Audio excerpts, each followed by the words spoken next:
your therapeutic use of self is like 10 times more important than any of the activities that we can sit here and recommend. Yeah, it doesn't matter if you plan an activity for a whole week. It's most likely you're never going to go with the plan that you had for the day. Yeah. You just have to go off how the child is showing up that day. And just being there, being able to connect with a child or a student is first and foremost the most important part of our practice. If a child comes into your classroom or your clinic and you are not calm, even excited sometimes. I know we can get really excited about an activity or we're having a good day. We're excited to see the student. It could be really triggering. Specifically with this reflex is just helping them feel just more at ease. Welcome to All Things Sensory by Harkla, your go-to podcast for practical insights on sensory processing and development from an occupational therapy perspective. One of the most fascinating primitive reflexes that I have recently learned about is something that I honestly had never heard about in school, in early on in my career, and it has a really significant impact on just like the ability to function in society. And that reflex is the fear paralysis reflex.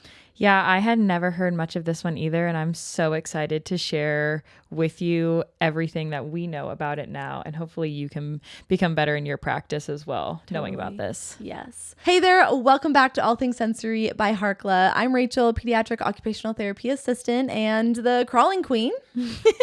And I'm Amanda, a Pediatric Occupational Therapist. Today, we are going to be sharing a little bit more in depth on the fear paralysis reflex and how it can impact things in your child or in your client or maybe in yourself as it relates to OCD, selective mutism, perfectionism, and just like low overall self-esteem. Yeah, I feel like this is definitely for the clinician or the parent who's worked with a child that always seems terrified or extremely cautious of things, maybe on the playground, or you go out in public settings and they're always trying to hide behind you. This can all be connected to something a little bit bigger going on than just the scared child. Yeah, definitely. So let's start by saying, what is the fear paralysis reflex? And really it's an intrauterine reflex, which, you know, it's kind of like the STNR. Like, is it a primitive reflex? Is it not?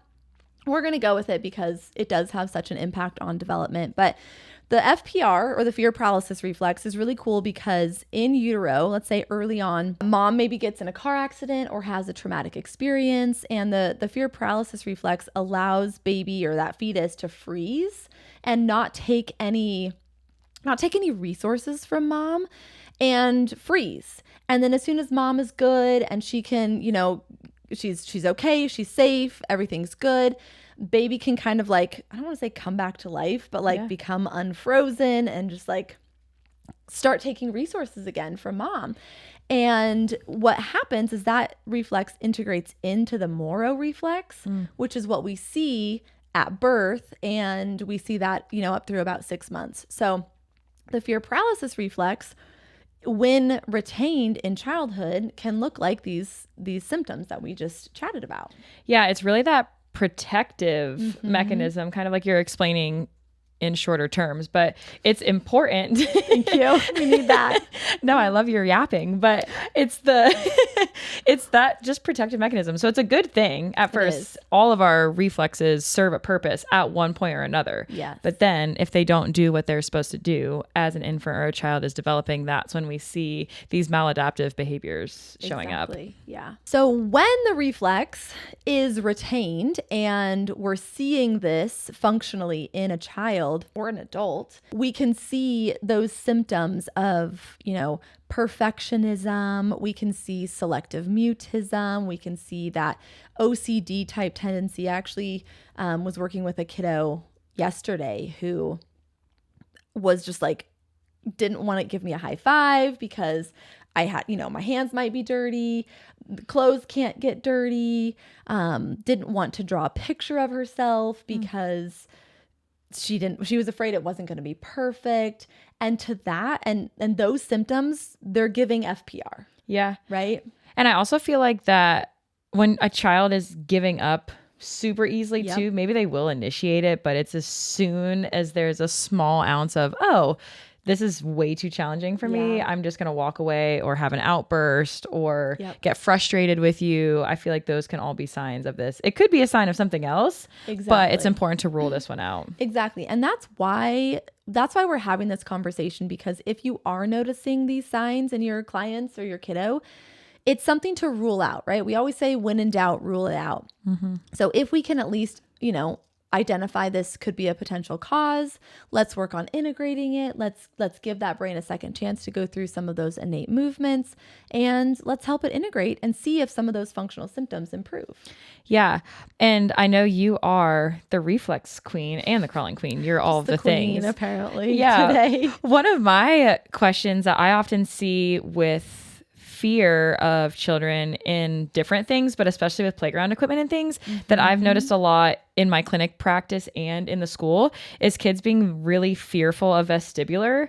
Could this be super connected to that in your experience of working with kids with this? Yeah, I think definitely the sensory sensitivities, but I mean, anytime I see that gravitational insecurity, I want to look at the Moro reflex as well. Which comes from this. Exactly. Yeah. So that's why, when I'm working with a client and they have maybe some symptoms of a fear paralysis and a Moro, I'm working on those simultaneously because they're so closely connected. Yeah. But if they maybe don't test positive for a fear paralysis, but they do for a Moro, I'm still going to have them do some of those activities for the fear paralysis as well. Yeah. I feel like all of them are so interconnected. Exactly. And that's why it's important to just be addressing all of the things together. It's never going to harm a child most of the time for working on anything that's addressing core strength and balance and the vestibular system.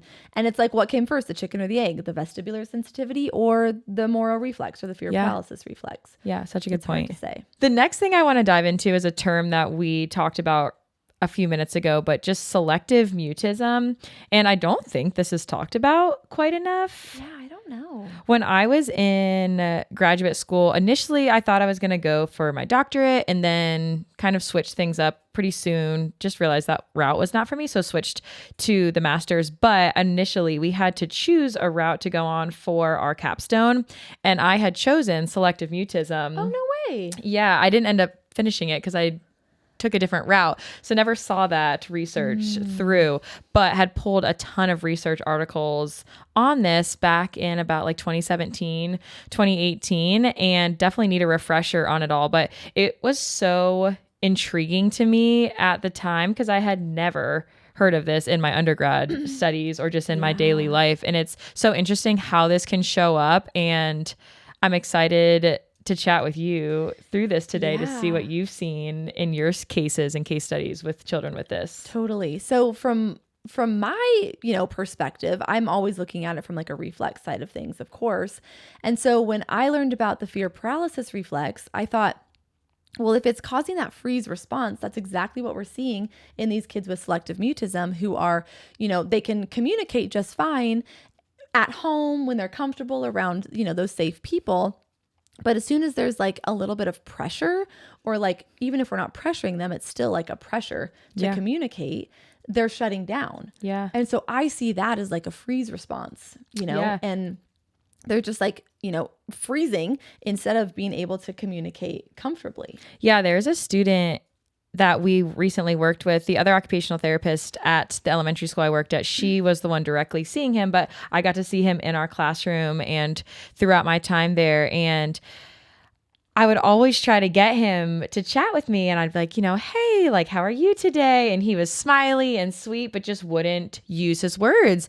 And I asked the teacher about it, and she was like, oh yeah, no, like he fully speaks at home. We saw him in the grocery store once and he was fully chatting, but for some reason at school, he selectively decides to be mute. So it's one of those things where I'm like, okay, did something happen? Is there like a trauma response to something that happened? Or is there something like the fear paralysis reflex going on? Because there are other things going on there as well, reading and writing and other deficits, visual deficits that he, struggles through as well. So there's so much going on, but he's a recent case that I am like, I would just love to know a little bit more of the in-depth science and all of the current modern day case studies on this. And that's exactly, I think the point is that I don't think that the fear paralysis reflex is the only cause of selective mutism. There's so many other things, so many other layers. You have to peel back the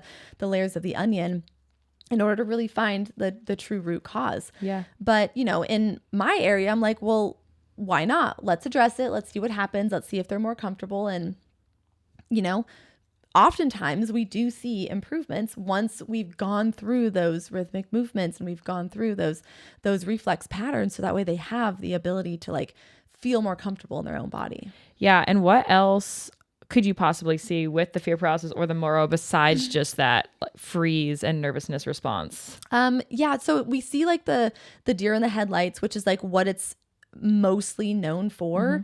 But anytime a child like shuts down or like withdraws from an activity, I think of a kid who, if I like change the activity while we're doing it and it's unexpected, that the kid's like, nope, I'm done. And they just don't even continue to participate. Yeah.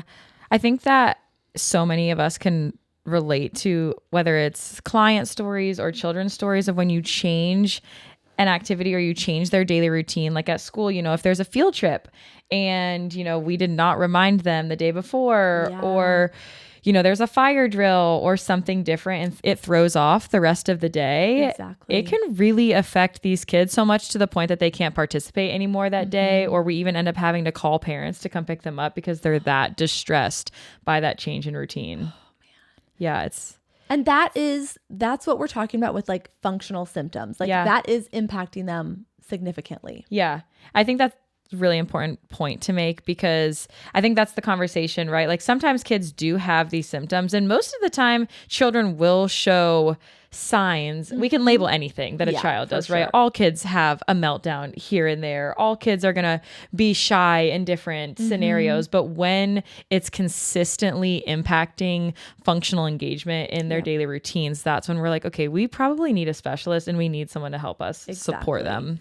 Yeah. And I feel the same way about like OCD and like low self-esteem. Like we see that a lot with the fear paralysis reflex as well. Because again, it's kind of like that need for control, the need to like succeed, but when things don't go their way or they fail over and over again, it's just like bombards their poor little self-esteem. And so, again, we can see those connections with the fear paralysis too. Yeah. So when it comes to talking about integrating this reflex, there's a lot of different protocols out there. There's a lot of different things that you can do. I feel like the main things that I do in my work is we do rhythmic movements, we do tapping, I love doing the Zoom ball, which is like a fun game, crawling, and then just like connection. Yeah. I feel like we can do all the things, we can do all the activities, but like if you're not connecting with the child, what's the point? Yeah. The nervous system regulation piece, I feel like especially with this reflex, but all the reflexes is so important. If a child comes into your classroom or your clinic and you are not calm, you're heightened, even excited sometimes. I know we can get really excited about an activity or we're having a good day. We're excited to see the student. It could be really triggering and to their nervous for them. Yeah. Yeah. Like we just need to help them learn how to breathe, like learn how to connect to their body internally. It's something, my major focus of all things is usually around potty training and pelvic floor, but all of these things are so related. The number one thing I'm always talking about is, are they breathing? Yeah. Are they in tune with what is going on inside of their body, with their sensations, their feelings, their emotions? And I feel like that all comes back to our nervous system, and specifically with this reflex is just helping them feel just more at ease. Yeah, I agree. And that's what I try to explain to families too, and other practitioners when I'm teaching, just like, you have to look inward first. Like I think we talked about this the other day.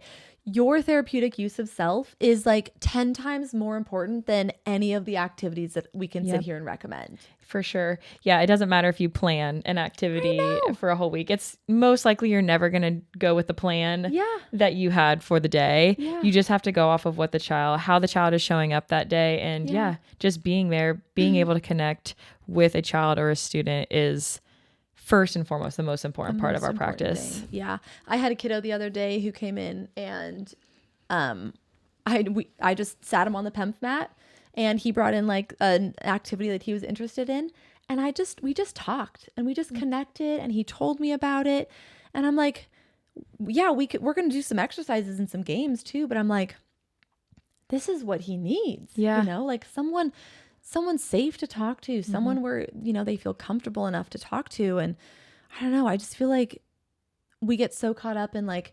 reimbursement and, you know, productivity and goals. I'm like, yeah, those are important. But also I'm like, they're humans. For first. sure. Oh my gosh. Let's do that first. It's such a good point. And I think, like you were saying, someone to feel safe around, and this is not saying that parents aren't typically a safe space. If you are, you know, a parent out there and you're like, wait, but like, I love my kid. I love having conversations with my kid, and I am a safe space for them. But sometimes it's just different. Like even myself, there's just things that, and you remember being a kid, you know, you didn't want to share it with your parent for some reason. They were a super safe space for me. My parents were amazing, but there were just certain topics that I was like, I don't know. I just don't feel like I can be open. But then you have that other trusted adult in your life that just connects with you on more of that like friend level, which is what it should be as a therapist. You should be a teacher, but you should also feel like a friend to these children, getting on their level and just being able to be there for them. Yeah. Is so special. I think that we take that for granted, and our ability to do that. And, you know, as therapists, I think that we just need to sometimes bring that reminder back. Yeah. So, I mean, really the moral of the story here is however your child or your client is showing up, address the fear paralysis reflex, look into it, learn more. Like let's start including some of those activities, and let's just connect and slow down. Yeah. And whether, you know, reflexes are a part of this picture or not, maybe a child is just genuinely struggling with anxiety and fear and trauma, perfectionism, OCD, any of those things, they still deserve our support and our connection. So and our lens, and this specific lens too. And that's, you know, where our area of expertise comes in. We can decide, is this actually FPR? Yeah. Is this the moral reflex, or is it something else? And then we can tweak how we're, you know, addressing them and which interventions we're using to support them. Totally. Yeah. Love that. So if you found this helpful, if you want us to chat more about this reflex in the future, if you have questions, let us know. Tag us on social media at All Things Sensory Podcast. And leave a comment wherever you're watching. We would love to hear from you and answer any additional questions that you might have. Yeah. And we will see you back here again next week. Okay, bye. Bye. Thank you so much for listening to All Things Sensory by Harkla. You can find links and resources from today's conversation right in the description of this episode. If you want to connect, ask a question, or share what resonated with you, come find us on Instagram at All Things Sensory Podcast. We'd love to hear from you. As a podcast listener, you get 10% off your first order at Harkla. Just use the code SENSORY at checkout or head to harkla.co/sensory to get started. We're so grateful you're here and honored to be a part of your journey. Everything we share here is for educational purposes only and reflects our professional experience. It isn't medical advice. Please consult your healthcare provider for support specific to your child. Thanks again for listening, and we'll see you next time.